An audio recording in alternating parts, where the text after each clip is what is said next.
My name is Salma al-Rashid, and I was 29 years old when I stood in the cold fluorescent silence of a Sharia courtroom in Riyadh, believing I had reached the final day of my life.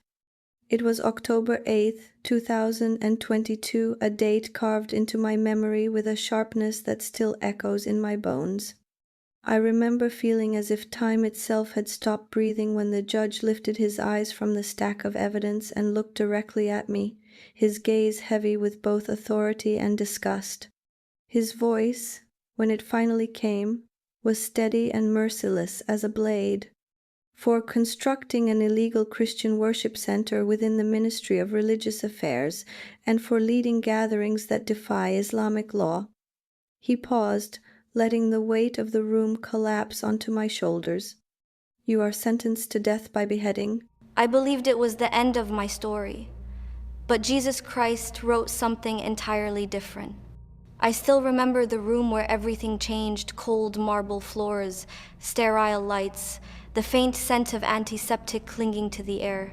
3 royal physicians stood before me with clipboards, nodding in approval as if they had selected a prize mare. One of them said, "Perfect pelvic structure, excellent ovarian reserve." They spoke about me, around me, through me, never to me. That was the moment I first felt my heart shrink into something small and frightened. They told me it was an honor, a privilege reserved for only the most genetically suitable women within our dynasty. But honor should not taste like iron in your mouth. Privilege should not feel like your skin is being peeled away layer by layer. As I signed the non-disclosure papers with trembling fingers, my throat tightened. Something deep inside me whispered that I was stepping into a cage, not a calling. That night, sitting alone in my chamber, I tried to steady my breathing. Outside the window, Riyadh glittered with a kind of beauty that mocked me. I could hear faint laughter from distant palace corridors, celebrations, feasts, lives continuing while mine was being stolen silently.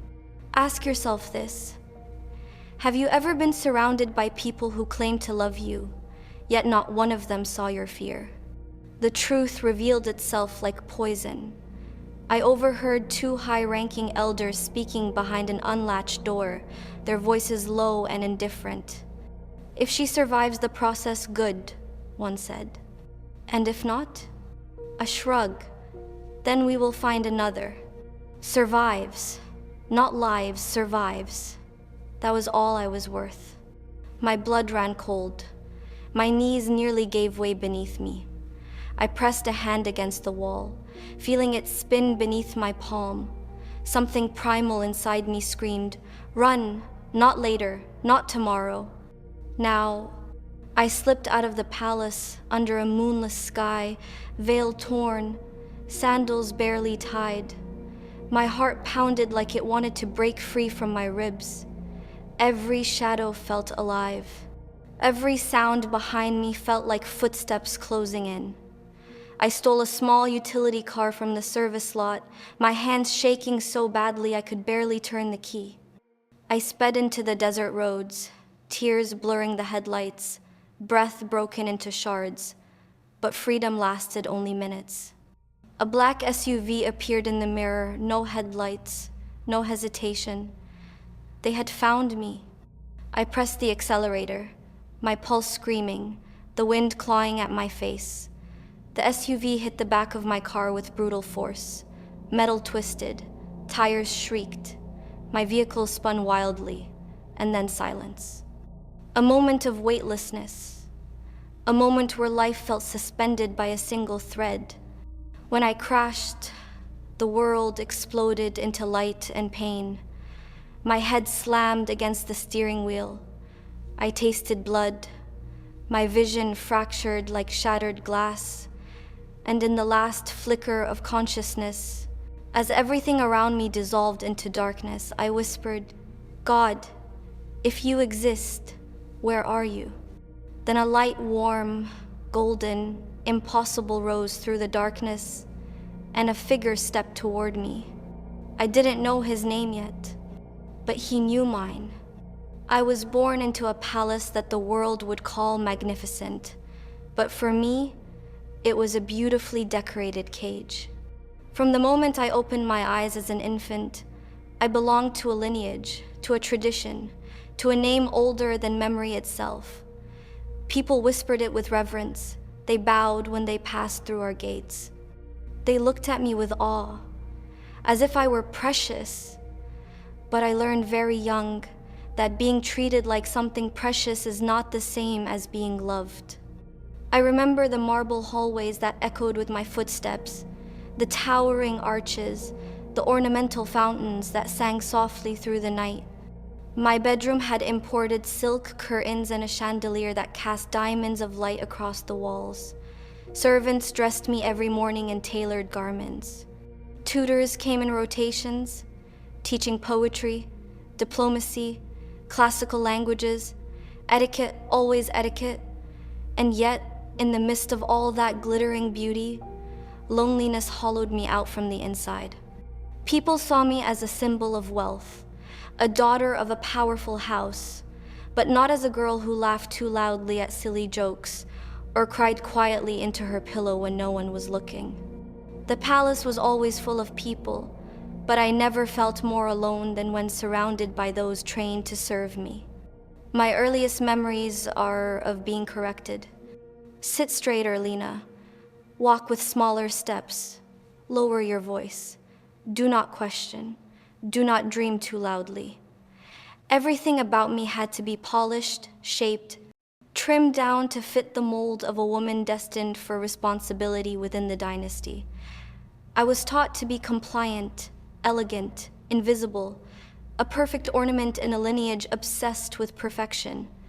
And beneath all of this training was the unspoken expectation, the life assignment every girl in my lineage inherited long before we could speak. We were vessels of the future, carriers of heritage, custodians of bloodlines. Some of my cousins were married off to strengthen political ties.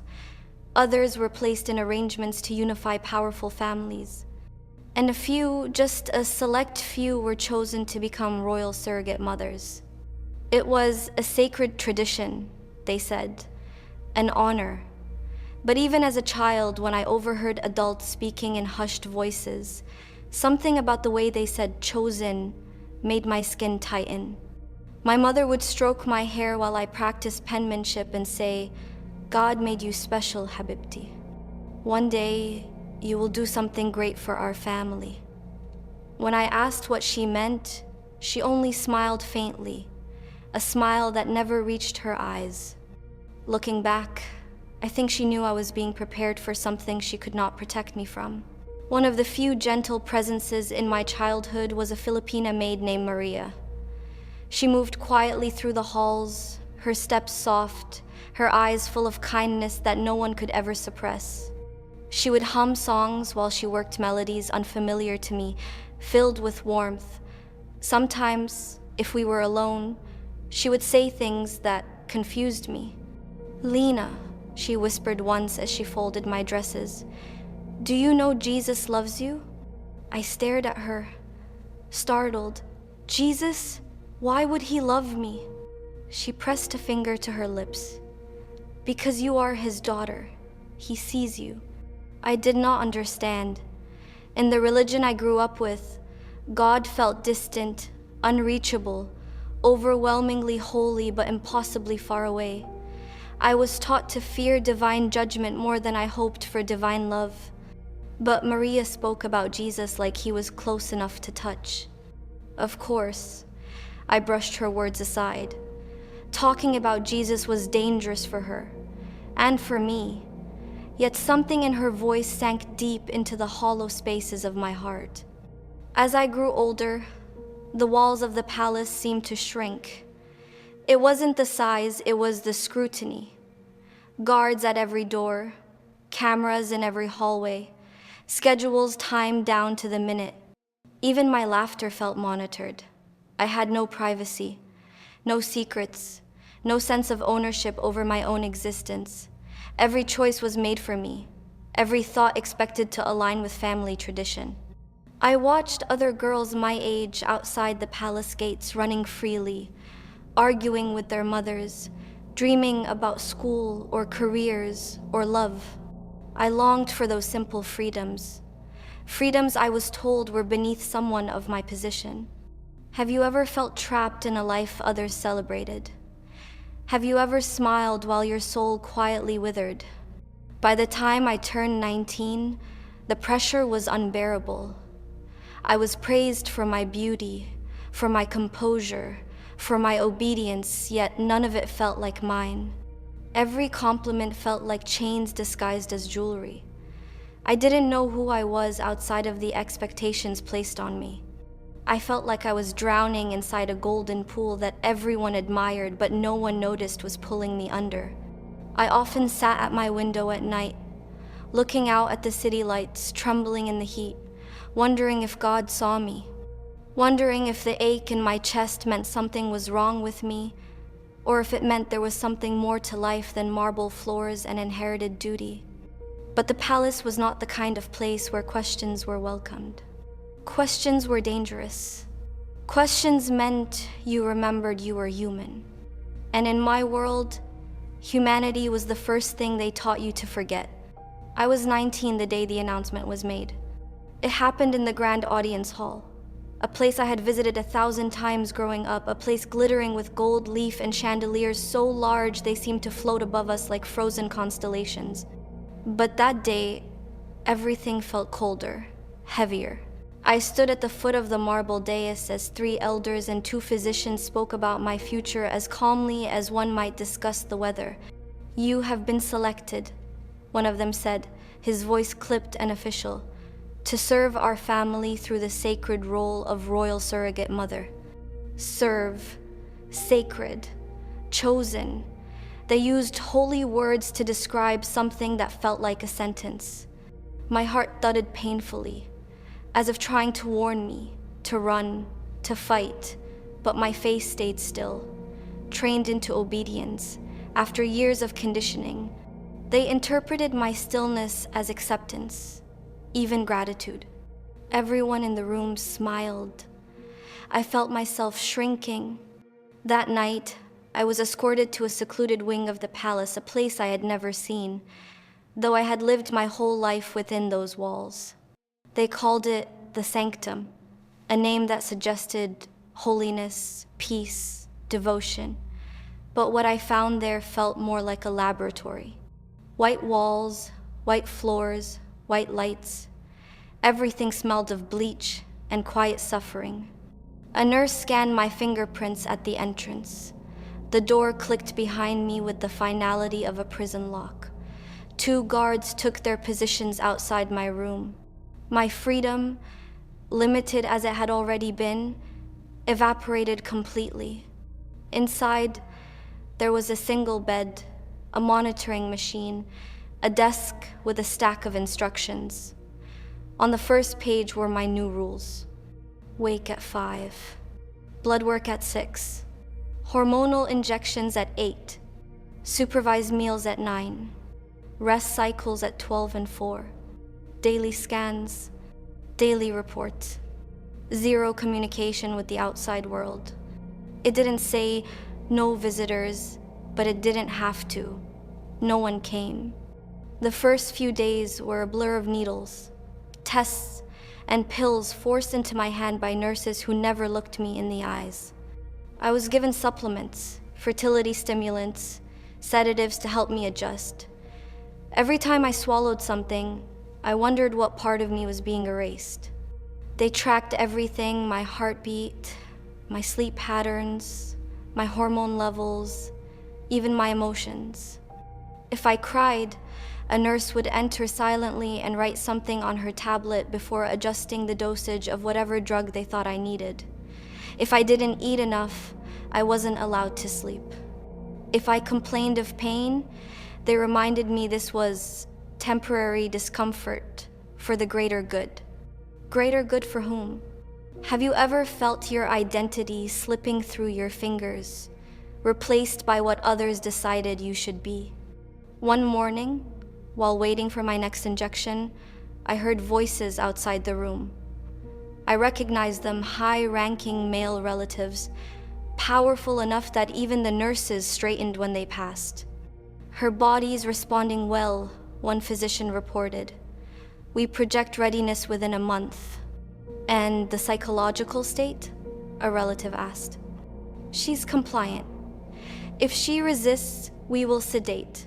The process must continue. A pause. Then a soft, indifferent voice replied, as long as she fulfills the purpose. As long as she fulfills the purpose. I felt something inside me fracture.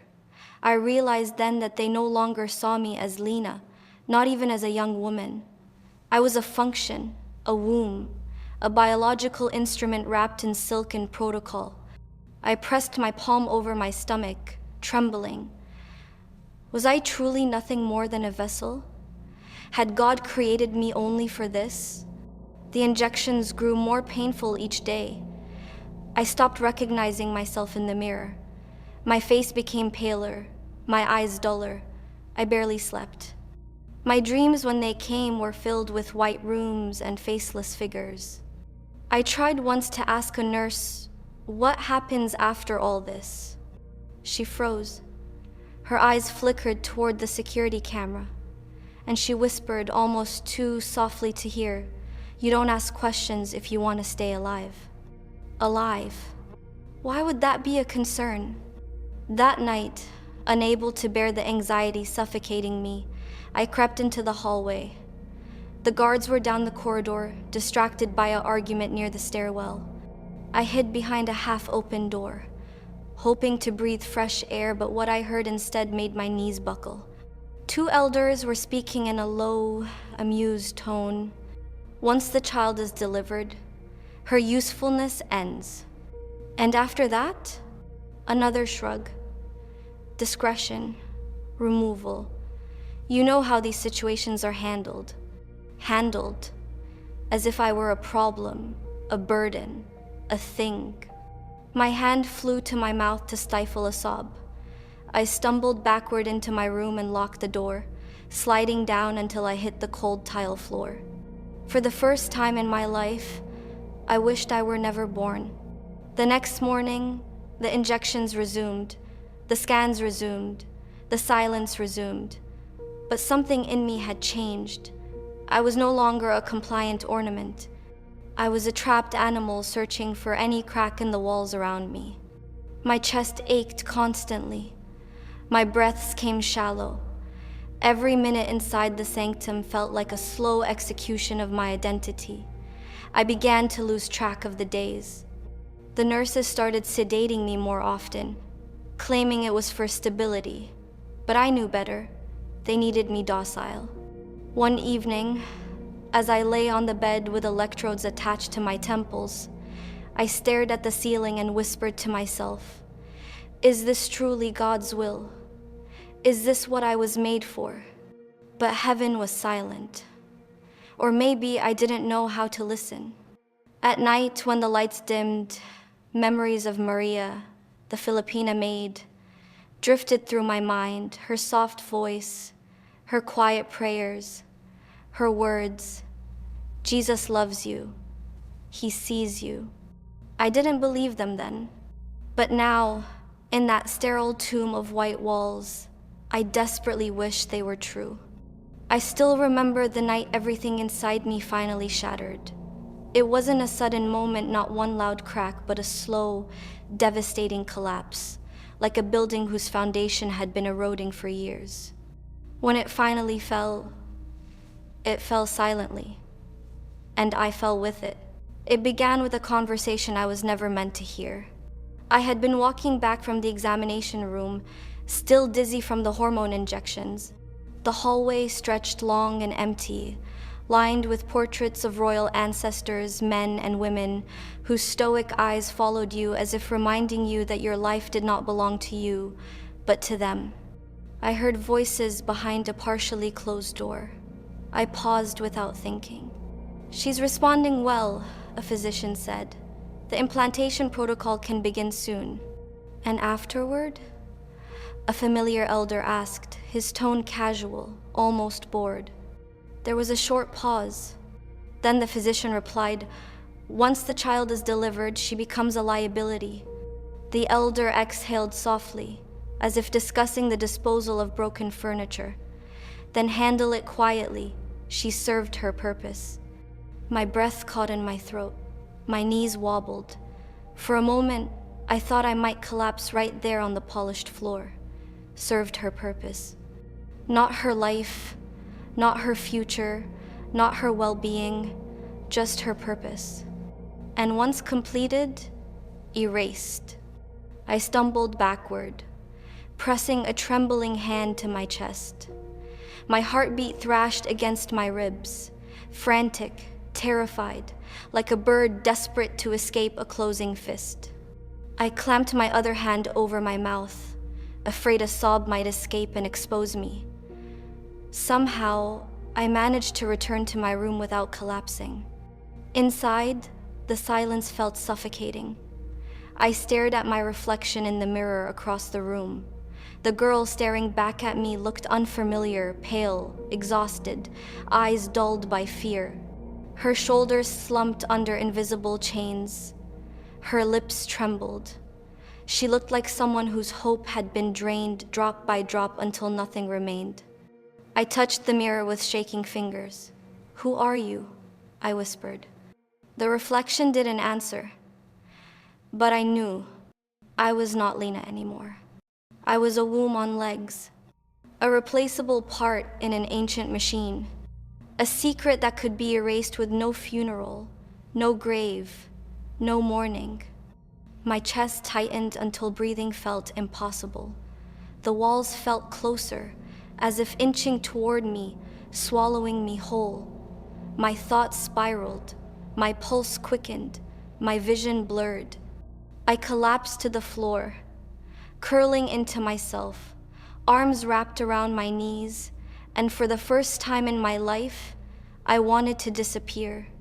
I wanted everything to stop: the injections, the monitoring, the lies, the future that felt like a death sentence disguised as honor. Maybe you've never been locked in a room like mine, but have you ever experienced a moment when your soul whispered, "I can't do this anymore"? Hours passed without meaning. I sat there, breathing in the sterile air, tasting my own fear like metal on my tongue. Tears slipped down my cheeks silently, soaking the thin hospital gown they dressed me in. I didn't even bother wiping them away. For once, I didn't care who saw. And then something inside me shifted, not hope, not strength, but raw survival. If I stayed, I would die. Maybe not that day, maybe not the next, but eventually. And no one would know. No one would tell my story. No one would even speak my name.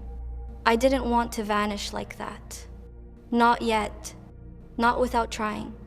That night, while the hallway buzzed with muted activity, I gathered what little courage I had left and whispered, "God, if you exist, help me." The words felt foreign on my tongue. I had been taught to recite prayers perfectly, but this was different. This wasn't ritual. This was desperation, a cry from a heart that had been silent too long. Around midnight, I approached the door. Through the small window, I saw only one guard, his back turned, distracted by a ringing phone. My opportunity, my only chance. I slipped out barefoot, adrenaline flooding my veins. The floors were freezing against my skin, but I barely felt them. Every step echoed louder than thunder in my ears. Every shadow looked like a trap waiting to spring shut. I ran. I ran down the corridor, through the service stairwell, across the garden lit by moonlight. I ran until my legs burned, until the cool night air sliced into my lungs. I ran toward the outer gates, toward any possibility of freedom. Behind me, I heard shouting. They had discovered my absence. They were coming. I pushed harder, the world spinning around me. Then everything happened at once, flashing lights, tires, screeching, a roar of engines, and a violent impact that sent me flying into darkness. And in that darkness, as my body surrendered to gravity and pain, I whispered one last breath, "God, please." Then the world disappeared. When the world went dark after the crash, it wasn't an empty darkness.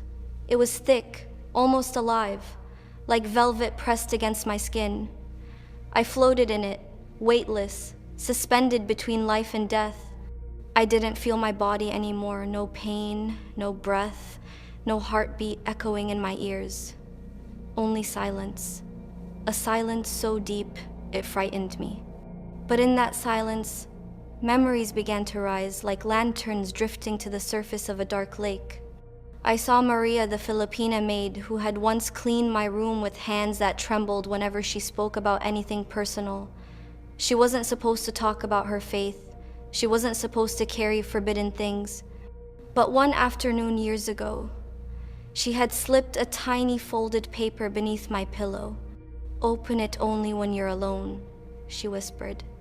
That night, I unfolded it and found a single handwritten verse.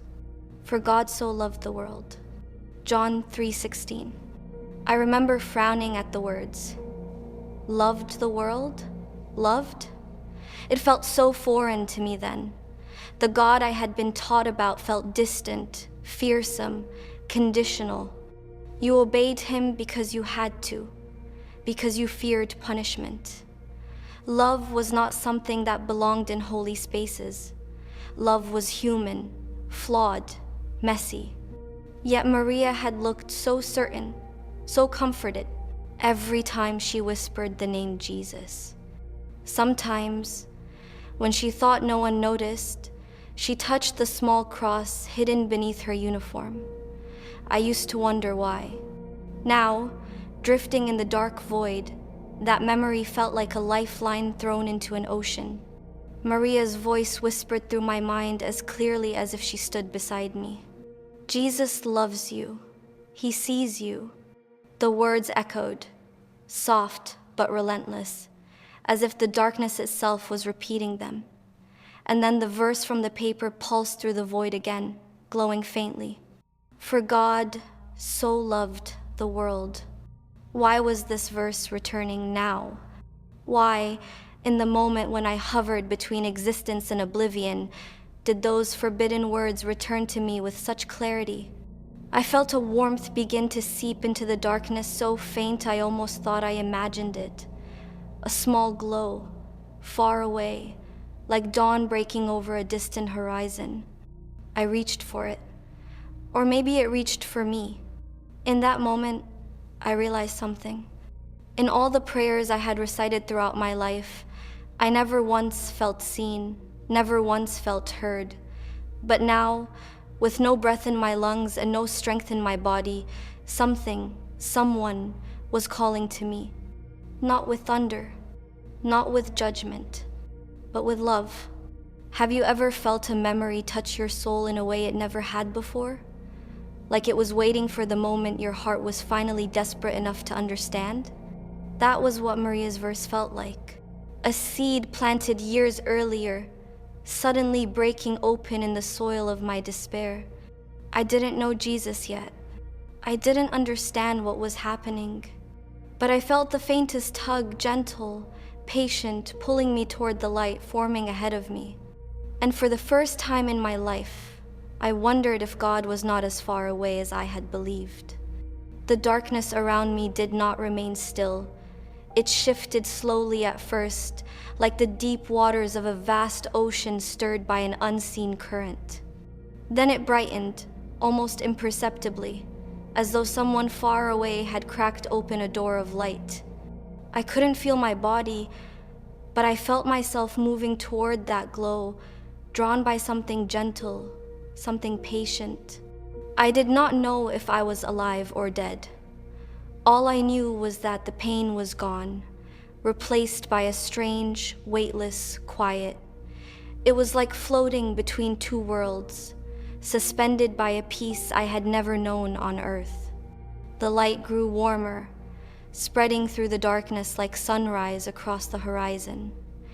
It reminded me of the moments, rare and fragile, when I used to sit beside my window at dawn, hoping for freedom.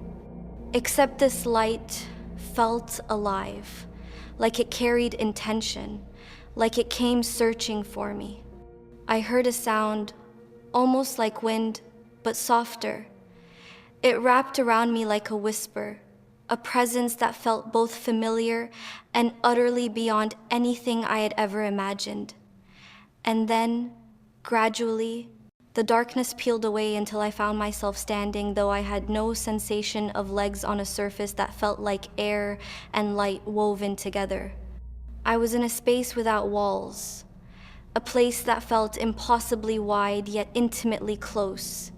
Colors shimmered around me, gold, white, soft rose, blending like watercolors that breathed. Have you ever been somewhere that felt like a memory you never lived, but always longed for? That was what this place felt like. Then I saw him.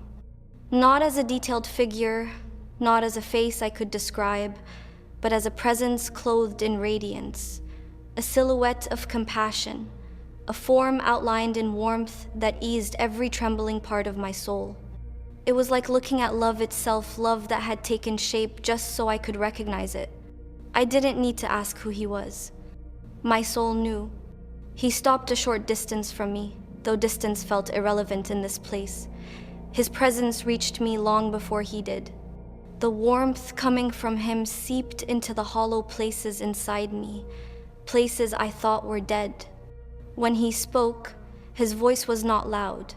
It was not thunder or command. It sounded like the echo of every comforting word I had ever longed to hear but never heard. It felt like it was spoken directly into the fabric of who I was. Lena, my name, spoken with familiarity, with tenderness, with authority that didn't terrify, but steadied me. No one had ever said my name like that. Not my parents, not my tutors, not the elders, not the doctors. In all my 19 years, no one had ever spoken my name as though it carried worth beyond what I could give. But here my name was cherished. Warmth flooded through me. You were never unseen, the voice continued. Never forgotten, never abandoned. My breath, if I was breathing, caught. Tears formed even though I wasn't sure I had a face here, only a soul finally able to cry. I tried to speak, but only a broken whisper escaped. Why? Why did no one save me? A silence followed, not empty, but full. The kind of silence where truth is preparing to be spoken. You were not meant to live as they defined you, he said. You were made for freedom, for love, for purpose that flows from my heart, not theirs. I closed my eyes not to shut him out, but to receive the words fully. They seeped into me like healing, smoothing away years of fear. But I was so afraid, I whispered. I thought I was nothing. The light around him grew warmer, embracing me without touching. You were never nothing, he said, his voice almost breaking with compassion. You were mine, even when you didn't know me, even when the world tried to steal your worth. And then something extraordinary happened. The warmth surrounding me gathered into a kind of embrace, not physical, but deeper than physical, an embrace of the soul. It flowed into the places where I had been shattered, touching wounds I never told anyone about. Memories flashed moments of fear in the sanctum. Nights of crying into my pillow as a child, the loneliness that had stalked me since birth. Each memory surfaced, then dissolved into the light as though surrendered into gentler hands. I felt relief, heartbreak, love, awe, emotions crashing through me like waves. I had never felt so vulnerable or so safe. And beneath the waves of healing, I felt something else. A question rising from deep inside me. Why appear to me now? I asked softly. Why here? The presence stepped closer, and the warmth reached deeper into me, filling cracks I didn't know existed. Because you called for me, he said, and because your life is not over. Not over. The words echoed like a new heartbeat. But I failed. I choked. I tried to run. I tried to save myself. I couldn't.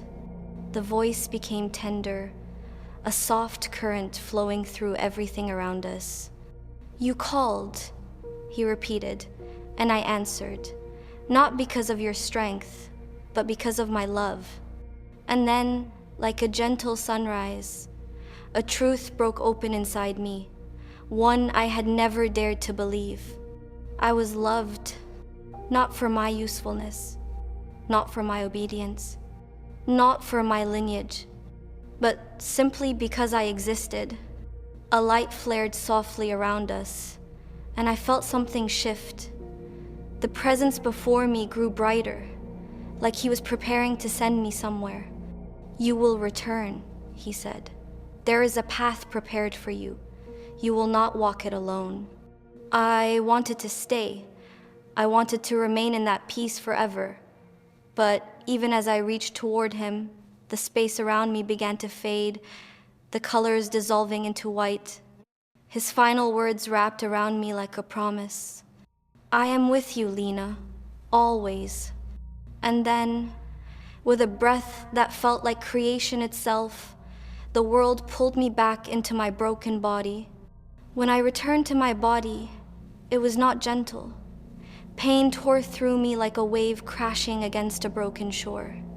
My eyes fluttered open to a blur of lights, white, harsh, sterile.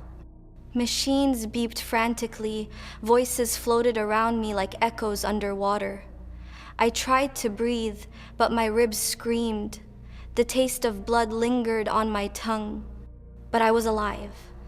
Somewhere in the haze, I heard a doctor mutter, disbelief thick in his voice. She shouldn't be breathing. The impact should have. He never finished the sentence. Another voice whispered, it's impossible. Impossible for them, not for him. I drifted in and out of consciousness for hours, maybe days. Sometimes I heard the rustle of medical gowns, the clinking of metal instruments, the low hum of machines. Other times I felt nothing but a soft warmth lingering in my chest, a reminder of the presence I had met in that place of light. Jesus had told me I would return. He had told me I would not walk alone, and he was already keeping his word. When I finally woke fully, I found myself in a small private hospital room, the curtains drawn, dim light filtering through. My body felt bruised everywhere, but my spirit felt strangely steady, secure, held. A nurse entered quietly. She was young, maybe mid-20s, with dark hair tucked into her cap. She gasped softly when she saw my eyes open. You're awake, she whispered in accented English. I nodded weakly. Where am I? She glanced toward the hallway nervously, then leaned closer. A royal medical facility.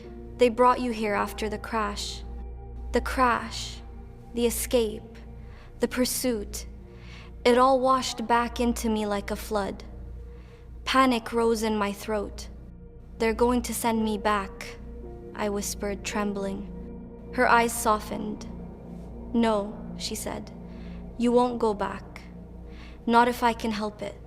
She glanced at the door again, then pulled from her pocket a tiny chain, a delicate silver cross. My breath caught. You, she nodded. Yes, I am a Christian, and I believe God placed me here for you. The room seemed to still. A hush fell between us, holy and heavy. I felt that same warmth from the vision, gentle, reassuring brush against my heart. Jesus told me, I whispered, voice shaking. He said I wouldn't walk alone. Tears filled her eyes. Then we must listen to him. The plan formed quietly, in whispers and exchanged glances. She explained that the royal family assumed I would not survive the night. My survival complicated their secrecy. If word spread of what they had done, of the crash, of the surrogacy program, it could bring scandal. They would want to resolve the problem quickly. We had little time. At midnight, she returned with a wheelchair, a blanket, and a nurse's badge. "Keep your head down," she whispered. "Don't speak." She pushed me through dim corridors, past half-asleep security guards, past locked doors and flickering lights. Every second, my heart pounded like it might tear through my ribs. But I kept remembering his words. "You will not walk alone." When we reached the service exit, the nurse pressed a small envelope into my hand.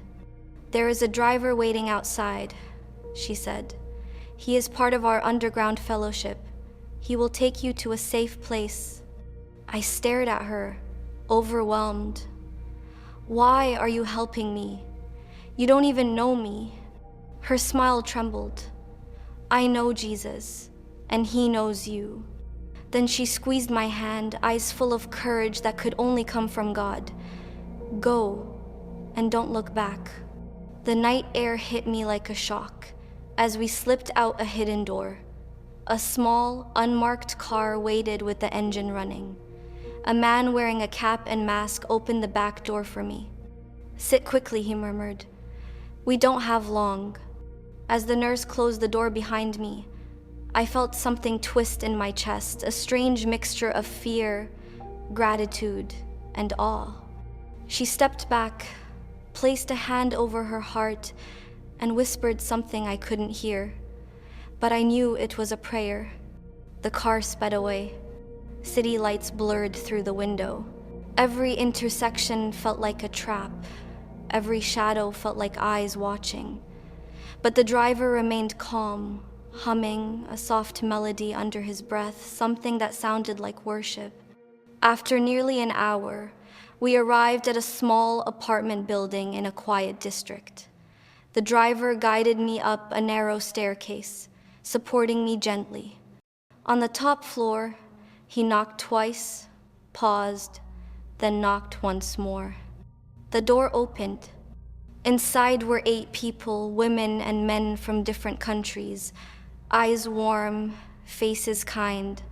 A Bible lay open on the table, a cross hung on the wall. I had stumbled into a hidden church. When they saw me, they didn't ask questions. They didn't judge or fear me. They simply welcomed me with open arms, as though they had been waiting for me. One woman pressed her palms together and whispered, "Praise Jesus." She made it. And for the first time in my life, I felt something I had never known in any palace, any hallway, any room of gold. I felt safe. They laid hands on me and prayed softly, earnestly asking Jesus to heal me, guide me, protect me. As they prayed, tears streamed down my face, not from pain, not from fear, from relief, from belonging, from love. Jesus had kept his promise. He brought me to people who would protect me. He brought me to freedom, and he brought me to himself. I live in a different country now, a place where no one knows my lineage, my past, or the secrets buried in royal halls. A place where I can walk down the street without a guard behind me, where I can breathe without asking permission, where I am not a vessel, a duty, a symbol, or a secret, where I am simply me. I rent a small apartment on the 3rd floor of a modest building. My room has no chandeliers, no silk curtains, no marble floors. There is a single wooden table, a window that opens to the morning sun, and a lamp that flickers when I read late into the night. And yet, somehow, this tiny space feels more like home than any palace I ever lived in. Every morning, I sit with a cup of tea by the window, watching ordinary people walk by, parents taking their children to school, elderly couples watering plants, Teenagers laughing loudly without fear of who might overhear. I used to think freedom looked like gold and power. Now I know it looks like this: a quiet morning, an open sky, and a heart at peace. Of course, I lost everything that once defined my life. My status, my protection, my wealth, my identity as a royal daughter. All of it vanished the moment I chose to escape. But what I gained, nothing in the world can compare. I gained Jesus. I gained a new identity. I gained the truth that I am loved not for what I can give, but for who I am. Sometimes I think back to the girl I once was, the girl who stood in those marble halls trying not to tremble, trying to be perfect, trying to survive. I want to hold her face in my hands and whisper, "You are worth more than they ever told you. You are worth the blood of the one who came to save you." And to you, listening to my story right now, maybe you've had moments when you felt unseen, unheard, trapped in expectations you never chose. Maybe you've been told you are only as valuable as what you can produce, or how perfectly you can perform, or how well you can hide your fear. Ask yourself this: have you ever wondered if there is a love meant specifically for you? I am here to tell you there is. Jesus saw me when I was drowning in fear. Jesus stepped into the darkness I thought would swallow me whole. Jesus carried me out of a life designed to erase me. And he didn't do it because I was strong or obedient or worthy by human standards. He did it because his love doesn't need a reason. It simply is. If he could reach me hidden behind gold gates, trapped in a tradition that claimed ownership of my body and future, he can reach you too. No pain is too deep. No past is too broken. No chain is too tight for the one who came to set captives free.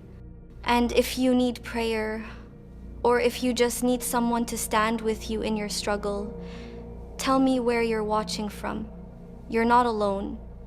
You were never meant to walk alone. Jesus sees you. Jesus loves you. And he's closer than you think. If my story touched you, subscribe for more testimonies of what Jesus is doing around the world. There is hope, there is freedom, and there is a Savior who still steps into human stories today, just like he stepped into mine.